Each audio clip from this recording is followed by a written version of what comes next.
So ಇದನ್ನ ನೀವು ಎಲ್ಲ ಕಡೆ ನೋಡಿರ್ತೀರಾ ಇವಾಗ ಇನ್ಸ್ಟಾಗ್ರಾಮ್ ಅಲ್ಲಿ ಎಲ್ಲ ಕಡೆ ವೈರಲ್ ಆಯ್ತಾ ಇದೆ. ಸೊ ಐಫೋನ್ ಗ್ರೀನ್ ಸ್ಕ್ರೀನ್ ಯಾವ ಮೊಬೈಲ್ಗಳಲ್ಲಿ ಬರ್ತಾ ಇದೆ, ಯಾವ ಸೀರೀಸ್ ಅಲ್ಲಿ ಬರ್ತಾ ಇದೆ. ಸೊ ಐಫೋನ್ ಎಕ್ಸ್, ಐಫೋನ್ 14, 13, 12 ಈ ಸೀರೀಸ್ ಗಳಲ್ಲಿ ಬರ್ತಾ ಇದೆ. ಈ ಇದು iOS 17 ಅಪ್ಡೇಟ್ ಮಾಡಿದಾಗ ಗ್ರೀನ್ ಸ್ಕ್ರೀನ್ ಬರ್ತಾ ಇದೆ. ಸೊ ಇದ್ರ ಮೇಲೆ ಮಂಗಳೂರಲ್ಲಿ ಸ್ಟ್ರೈಕು ಕೂಡ ಮಾಡಿದ್ದಾರೆ, ಐಫೋನ್ ಗ್ರೀನ್ ಸ್ಕ್ರೀನ್ ಬರ್ತಾ ಇದೆ ಅಂತ.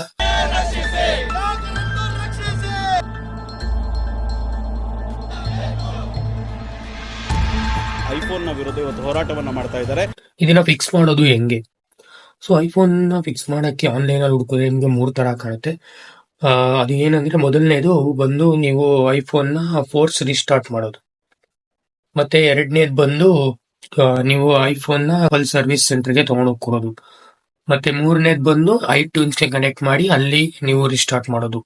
ಇದೇ ತರ ಟೆಕ್ ಅಪ್ಡೇಟ್ಸ್ ಗಾಗಿ ನನ್ನ ಚಾನೆಲ್ ಸಂತು ಟೆಕ್ ಟಾಕ್ಸ್ ನ ಸಬ್ಸ್ಕ್ರೈಬ್ ಮಾಡಿ.